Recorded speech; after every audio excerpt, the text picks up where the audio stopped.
Part 2-তে আগের এপিসোডগুলো explain করা আছে, যার লিঙ্ক কমেন্টে এবং ডেসক্রিপশনে দেয়া আছে। তো চলুন শুরু করা যাক। এপিসোড 7-এর শুরুতে দেখা যায় গেম 4-এ নির্দিষ্ট সময়ে খেলা শেষ করে মোট 16 জন জিতেছিল এবং তারা তাদের রুমে ফিরে আসছে। কিন্তু রুমে ঢুকে সবাই অবাক হয়, কারণ মিনিও এখনও বেঁচে আছে। মূলত গেম 4-এ মিনিও অতিরিক্ত প্লেয়ার হওয়ার কারণে গার্ডরা তাকে মেরে ফেলার কথা ছিল।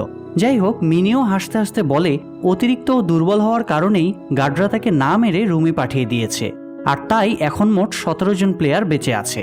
অন্যদিকে দেখা যায় ফ্রন্টম্যানের ঘরে থাকা ফোনে একটি কল আসে, আর ওখানে বলা হয় সমস্ত ভিআইপিরা খেলা দেখার জন্য পৌঁছে গিয়েছে। ঠিক তখনই কিছু গার্ড আবার তাকে ওয়াকিটকিতে জানায় যে সমুদ্রের ধারে তারা একজন গার্ডের লাশ পেয়েছে। এরপর সেটা দেখার জন্য ফ্রন্টম্যান দ্রুত সমুদ্রের কাছে চলে যায়। আর এই লাশটা মূলত সেই 29 নম্বর গার্ডের লাশ, যাকে মেরে তার পোশাক ও মুখোশ পরে পুলিশ অফিসারটি গেমের ভিতরে এসেছিল। আর ওই গার্ডের লাশের পকেটে ফ্রন্টম্যান একটি আইডি কার্ড খুঁজে পায়, যেটা ওই পুলিশ অফিসারের ছিল।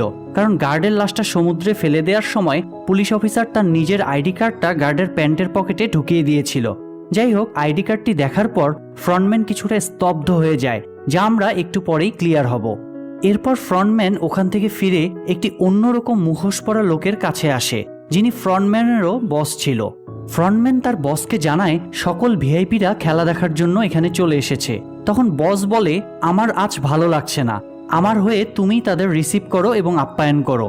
বসের কথা মতো ফ্রন্টম্যান সকল ভিআইপিদের রিসিভ করে, যারা নিজেরাও বিশেষ মুখোশ পরা ছিল।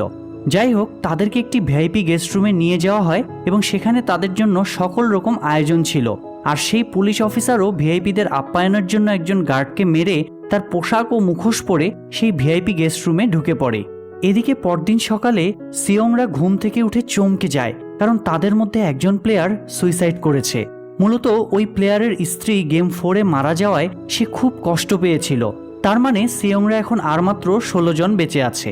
যাই হোক, সিয়ংদেরকে গার্ডরা পরবর্তী গেমের জন্য একটি রুমে নিয়ে যায়, আর সেখানে 16টি পুতুলে 1 থেকে 16 নম্বর পর্যন্ত জ্যাকেট পরানো ছিল। আর এখন সমস্ত প্লেয়ারকে এখান থেকে একটা করে জ্যাকেট বেছে নিতে বলা হয়, যেটা শুনে সবাই তাড়াহুড়ো করে নিজেদের পছন্দের নাম্বারের জ্যাকেটটি বেছে নেয়। সব শেষে 1 আর 16 নম্বর জ্যাকেটটি পরেছিল। সিয়ং কোনোভাবেই বুঝে উঠতে পারছিল না ওর কোনটা নেওয়া উচিত। যাই হোক, সে 1 নাম্বারটি নিতে গেলে তখন বাকি আরেকজন বলে, তুমি কিছু মনে না করলে আমি কি 1 নাম্বার জ্যাকেটটা নিতে পারি? কারণ আমি আমার জীবনে কখনোই 1 নাম্বার হইনি। এটা শুনে সিয়ং তাকে 1 নাম্বার জ্যাকেটটা দিয়ে নিজে 16 নাম্বার জ্যাকেটটা নিয়ে নেয়।